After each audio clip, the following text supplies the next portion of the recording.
पिछड़ा इलाका था, लोगों की सोच में नहीं थी। यहाँ गरीब गुरबा के बच्चे पढ़ते थे, गरीबों की प्रति लोगों की उदासीनता थी। माननीय विधायक जी का जब प्रसंगी रहता है, केवल घोषणा करेंगे आएंगे जाएंगे। यहाँ भी आए थे, सभा किए थे, बोले थे कि 1 साल में बदल देंगे। लगता है कि उनकी तीसरा साल अब प्रवेश कर गया है। आने वाले दिनों को वो याद करें। बाउंड्री देखिए, बाउंड्री बना रहा हूँ आपके सामने। 2 रूम का अभी एकदम बन रहा है और इसका लक्ष्य मैं रखा हूँ 26 जनवरी। मुखिया अगर चाह ले तो वह अपने गांव की शोहरत तो क्या सीरत तक बदल सकता है, भले ही उन्हें विरोधी राजनीतिक प्रतिनिधियों का समर्थन मिले या न मिले। हम ऐसा इसलिए कह रहे हैं क्योंकि लालगंज विधायक ने आश्वासन दिया था कभी कि शपथ के बाद पहला काम वो दलित बस्ती में पढ़ने वाले स्कूल के जीर्णोद्धार के लिए करेंगे। 3 साल होने को है शपथ को, लेकिन या तो वो शपथ भूल गए हैं या किसी ने उनको याद नहीं दिलाया। नमस्कार, मैं प्रकाश चंद्रा और आप देख रहे हैं प्रकाश वाणी।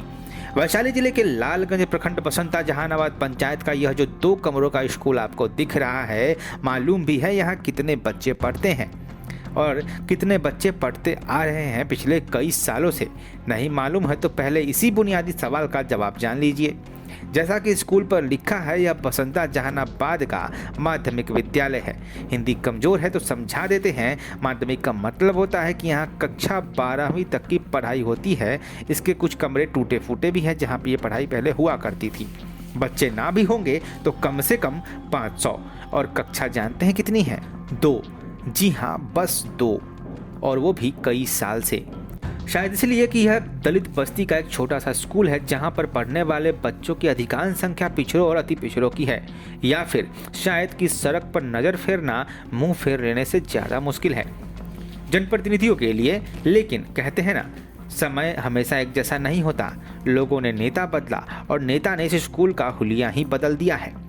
बसंता जहानाबाद के मुखिया गणेश राय ने जब से सत्ता संभाली है तब से सबसे पहले खंडहर हो चुकी बुनियाद को मजबूत करने में लगे हुए हैं। उन्होंने पंचायत भवन की हालत को सुदृढ़ करने के बाद इस माध्यमिक विद्यालय का कायाकल्प कर देने का बीड़ा उठाया है, वो भी अपने दम पर। इतना ही नहीं, जिस स्कूल में मनुवादी मानसिकता की परछाई तक ना पहुंच पाई है, वहां आज मुखिया गणेश राय के प्रयास से बड़े बड़े अधिकारियों और आला अफसरों की गाड़ियां पहुंच रही हैं और खस्ता हाल व्यवस्था में पढ़ रहे बच्चों की प्रतिभा देखकर अचंभित हो रही हैं। मुखिया गणेश राय ने इस स्कूल को जिला स्तरीय मॉडल बनाने का निर्णय कर लिया है। अगले कुछ महीनों में ऊंची ऊंची 4 दीवारी से सुरक्षित यह स्कूल 2 मंजिला इमारत के साथ कई कक्षाओं और सुविधाओं से लैस होगा।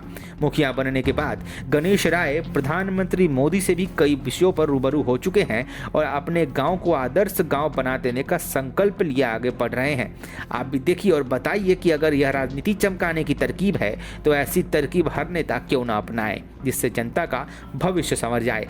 आप भी सुनिए मुखिया गणेश राय और वहाँ के शिक्षक शिक्षक हैं।